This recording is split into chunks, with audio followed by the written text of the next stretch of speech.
السلام علیکم ورحمۃ اللہ وبرکاتہ۔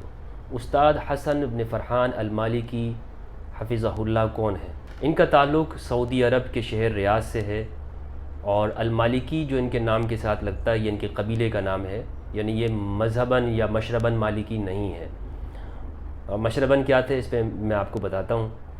یہ سلفی عالم ہیں، ابھی حیات ہیں، زندہ ہیں، قید کے اندر موجود ہیں۔ سعودی عرب کے شیخ ابن باز کے شاگرد بھی ہیں، اور زندگی کے ابتدائی ایام میں یہ پریس کے کام سے وابستہ ہو گئے تھے، صحافت کے۔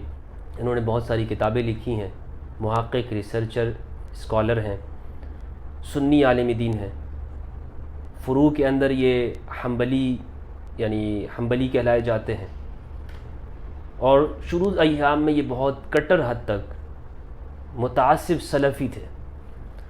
اس بات کو انہوں نے خود اس کا اقرار کیا ہے کہ میں شدید قسم کا، متعصب قسم کا ناصبی بھی تھا اور سلفی بھی تھا۔ لیکن جب امام علی علیہ السلام کو پڑھا، خصوصاً نہج البلاغہ کو، تو پھر یہ سلفیت سے توبہ طائب ہوئے ہیں اور اہل البیت علیہم السلام کی طرف آئے، اور پھر انہوں نے ریسرچ کرنا شروع کر دیا۔ تو ان کے سامنے بہت ساری چیزیں آتی گئیں جس طرح ہمارے سامنے آتی ہیں، پھر ایک ایک کر کے جو روایتیں آتی تھیں، جو اشخاص آئے، جس طرح سے انہیں معلوم ہوتا گیا کہ بھائی کیا بلنڈر ہیں، کیا گڑبڑ گھوٹالے ہیں یہاں پہ، تو وہ سارے ان کے اوپر کھلتے گئے۔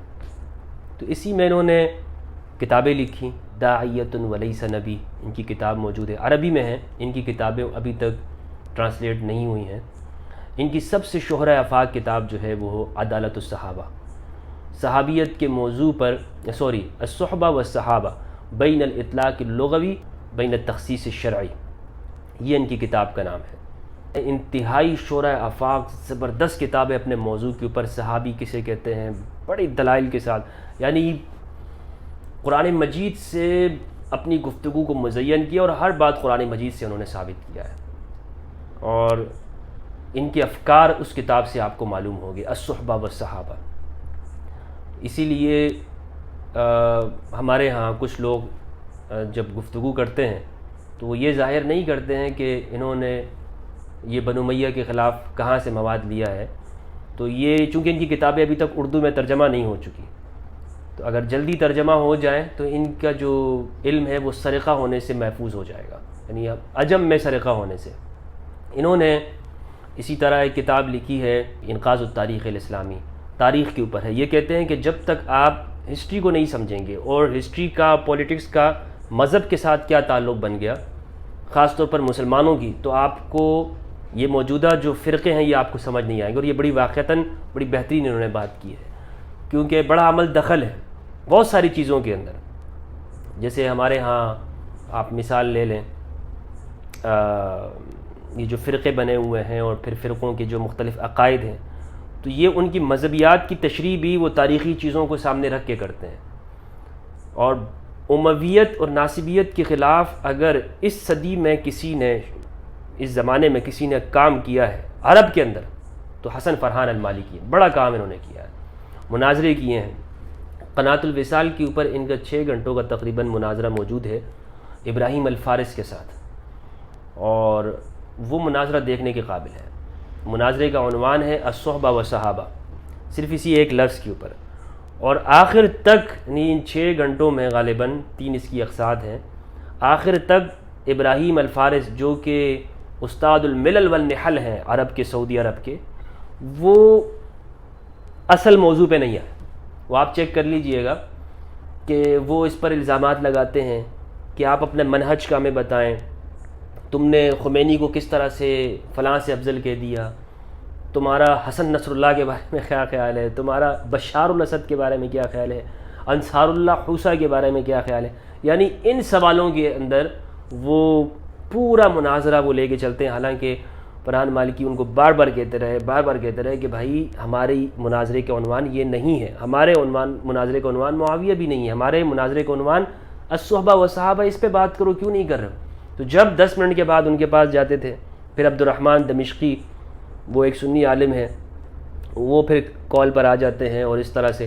تو یہ آپ کو اگر عربی آتی ہے تو آپ یہ ضرور سنیے گا۔ اسی طرح ان کا ایک سلسلہ ہے سلسلۃ عدالت الصحابہ، یہ 3 اقساط کے اندر یوٹیوب پر موجود ہے، وہ بھی آپ کو آڈیو میں ہے، وہ بھی آپ کے سننے کے لیے انتہائی ضروری ہے۔ تو کیونکہ ہمارے ہاں اہل سنت میں یہ بڑا موضوع جو ہے معرکۃ الآراء مسئلہ ہے عدالت الصحابہ کا، اس کو سمجھنا انتہائی ضروری ہے تاکہ جو اس لفظ کے ارد گرد تقدس کی چادر اڑائی ہوئی ہے وہ ہمیں سمجھ میں آ سکے کہ اصل مسئلہ کیا ہے۔ پھر عدنان ابراہیم حفظہ اللہ وہ بھی ان کا بڑا حوالہ دیتے ہیں، انہوں نے بلکہ اپنے جو مشہور سلسلہ معاویہ بن ابی سفیان ہے جو 26 اقساط اس کی یوٹیوب پہ موجود ہیں، اس کے اندر بھی استاد حسن فرحان المالکی کا حوالہ دیا ہے۔ اسی طرح استاد حسن ثقاف نے بھی فرحان مالکی کا حوالہ دیا۔ یہ وہ نام ہے عرب کے اندر فرحان المالکی جنہوں نے واقعی ناسبیت کو جڑوں کے اندر جا کے نا اس کی جڑیں، وہ زہریلی جڑیں وہ پکڑی ہیں اور نشاندہی کی ہے کہ بھائی اصل ہوا کیا ہے، کہاں سے خرابی آئی ہے۔ ان کی کتاب ہے، وہ آپ ان کی ویب سائٹ پہ جائیں گے، میں ویب سائٹ کا لنک جو ہے وہ یہاں سب ٹائٹل میں دے رہا ہوں، اس لنک پہ آپ جا کے کتابیں جو ہیں وہ اس کو آپ ڈاؤن لوڈ کر لیں اور اس کا مطالعہ کریں، عربی کے اندر ہیں، بڑی بہترین ہے۔ میں آپ کو ریکمینڈ کروں گا کہ آپ ان کو ضرور ان کا مطالعہ کریں اور ان کی ویڈیوز کو دیکھیں، ان کی آڈیوز کو دیکھیں، بڑے زبردست انہوں نے کام کیا ہوا، انتہائی زبردست۔ یعنی آپ یہ دیکھ لیں کہ ہمارے ذہن کو اس کی تبدیل کرنے کے اندر ان کا عمل دخل ہے۔ عدنان ابراہیم حفظہ اللہ ان کا ہم پہ بڑا اثر ہے، لیکن فرحان المالکی کے جو دلائل ہیں بڑے واضح و ٹھوس چیزیں ہیں۔ یعنی ایک جگہ پر وہ جا کے آپ کو کہیں ایسا نہیں معلوم ہوگا کہ کسی جگہ بند گلی میں چلے جاتے ہوں، وہ بڑی کیونکہ روایتوں کا سہارا نہیں لیتے ہیں، وہ بالکل قرآن مجید کو ساتھ لے کے چلتے ہیں۔ یعنی ہمارے ہاں کہتے ہیں نا کہ قریش کی اکثریت مسلمان ہو گئی، حالانکہ یہ بات استاد حسن فرحان مالکی حفظہ اللہ کہتے ہیں قرآن مجید کے خلاف ہے۔ کس طرح خلاف ہے؟ قرآن مجید نے اکثریت کا کہا ہے کہ وَأَكْثَرُهُمْ لَا يُؤْمِنُونَ، ٹھیک ہے نا، سورہ یاسین کے اندر ہے، اسی طرح سورہ بقرہ کے اندر ہے سواء علیہم اانذرتہم ام لم تنذرہم لا یؤمنون۔ سورہ یاسین کے اندر کیا ہے؟ یاسین والقرآن الحکیم انک لمن المرسلین علی صراط مستقیم تنزیل العزیز الرحیم لتنذر قوما ما انذر آباؤہم فهم غافلون لقد حق القول علی اکثرہم فهم لا یؤمنون۔ ان میں سے اکثر پر یہ بات ثابت ہو چکی ہے کہ ایمان نہیں لائیں گے۔ ہمارے ہاں کیا کہتے ہیں؟ اکثر قریش فتح مکہ پر ایمان لے آیا تھا، قرآن کہتا ہے ایمان نہیں لائیں گے، ہمارے یہاں لوگ کہتے ہیں ایمان لے آیا تھا۔ کس کی مان ہے؟ قرآن کی مان ہے یا لوگوں کی مان ہے؟ تو اس لیے اب اس کا جواب کسی کے پاس نہیں ہے، دنیا کے کسی شخص کے پاس نہیں، کہ قرآن تو کہہ رہا ہے کہ جی ابو جہل ایمان نہیں لائے گا، ٹھیک ہے، اور جناب جتنے بھی سرداران قریش ائمۃ الکفر جو ہیں وہ ایمان نہیں لائیں گے۔ آپ کس طرح سے پھر کہہ رہے ہیں کہ جی اتنی اکثریت وہ ایمان لے؟ الہاکم التکاثر حتی زرتم المقابر۔ قرآن مجید نے اکثریت کی مذمت کی ہے، اکثریت مذمومہ، اکثریت قرآن مجید نے یہ نہیں کہا کہ اکثریت جو ہے وہ مسلمانوں تم بہت زیادہ ہو جاؤ، بہت زیادہ ہو جاؤ، جس طرح یہ ہمارے ہاں مولوی صاحبان جی زیادہ بچے پیدا کرو، زیادہ بچے پیدا کرو تاکہ کیا ہو قیامت کے دن امت بڑی ہوئی ہو، امت زیادہ ہو۔ اکثریت کی بلکہ قرآن مجید نے کم من فئۃ قلیلۃ غلبت فئۃ کثیرۃ باذن اللہ، کتنے ہی کم گروہ وہ اکثریت کے اوپر غالب آئی اللہ کے حکم کے ساتھ۔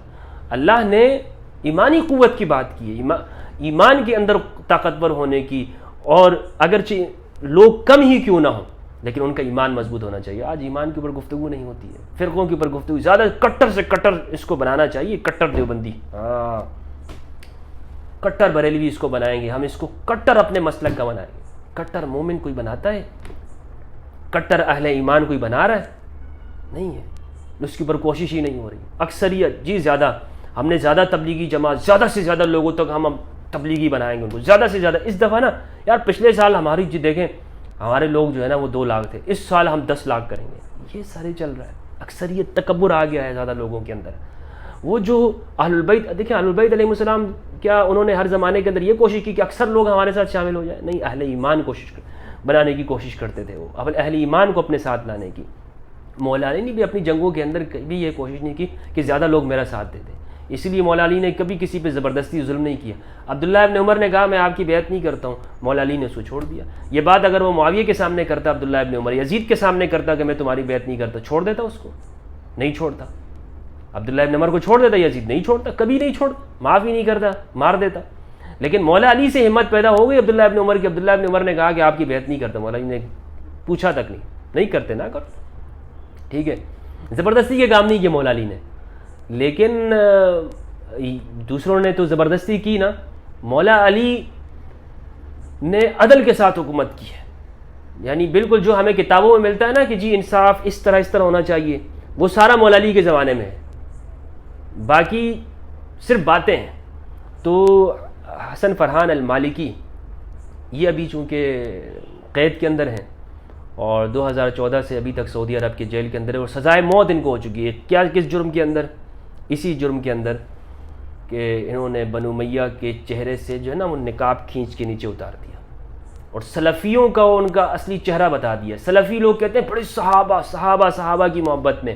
سلفیوں کے امام ابن تیمیہ نے بدری اصحاب کو منافق کہا ہے. مولا علی تک کی غلطیاں نکالی ہیں. اسی لیے بعض علماء نے لکھا ہے الدرر الکامنہ کے اندر فی اعیان المئۃ الثامنہ میں ابن حجر اسقلانی رحمہ اللہ نے کہ بعض لوگوں نے ابن تیمیہ کو منافق کی نسبت دی ہے. کیوں؟ اس لیے کہ انہوں نے امام علی کے اندر یہ غلطیاں نکالی ہیں. اس بات علامہ غلام رسول سعیدی رحمہ اللہ انہوں نے بھی شرح صحیح مسلم میں لکھا ہے کہ ابن تیمیہ نے کون سی غلطیاں نکالی ہیں.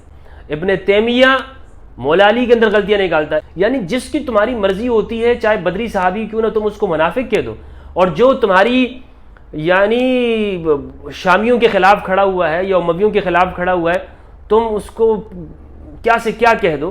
لیکن جس سے شامی راضی ہو جائے جس صحابی سے، تو تم اس کو صحابی مان لو. تمہارے الگ طرح سے معیار ہے. لہذا سلفیوں کو جو ہے نا، سلفیوں کو ان کی بتایا کہ تم اصل سلف کو تو مانتے نہیں ہو. اصل سلف تو انصار و مہاجرین صحابہ ہیں، بدری صحابہ ہیں. تم جن خلف کی بات کر رہے ہو ان کا کردار کیا تھا؟ تو ابھی یہ جیل کے اندر ہیں اور سزائے موت کے منتظر ہیں. اللہ سبحانہ و تعالیٰ ان کو رہائی عطا فرمائے. ابھی جو محمد بن سلمان ہے، اس سے مجھے امید ہے کہ یہ چونکہ یہ نوجوان ہے اور صحیح فیصلے لے سکتا ہے، تو یہ اگر یہ فیصلہ لے، لیکن مجھے لگتا نہیں ہے کہ وہ اس طرح کا فیصلہ کرے گا. اگر چونکہ مولویوں نے ان کو اندر کیا ہے تو ملائیت کے اگر ابن سلمان جس طرح نظر آ رہا ہے خلاف ہے تو ان کو ابھی تک چھوٹ جانا چاہیے تھا. لیکن تقریباً 2014 سے لے کر ابھی تک یہ جیل میں ہی ہیں. اور انہوں نے قناة وصال پہ ایک بات کر دی تھی، وہ یوٹیوب پہ موجود ہے، جس کی وجہ سے یہ جیل میں ہے. اللہ سبحانہ و تعالیٰ ہم سب کو حق سچ کہنے کی توفیق عطا فرمائے. السلام علیکم ورحمۃ اللہ وبرکاتہ.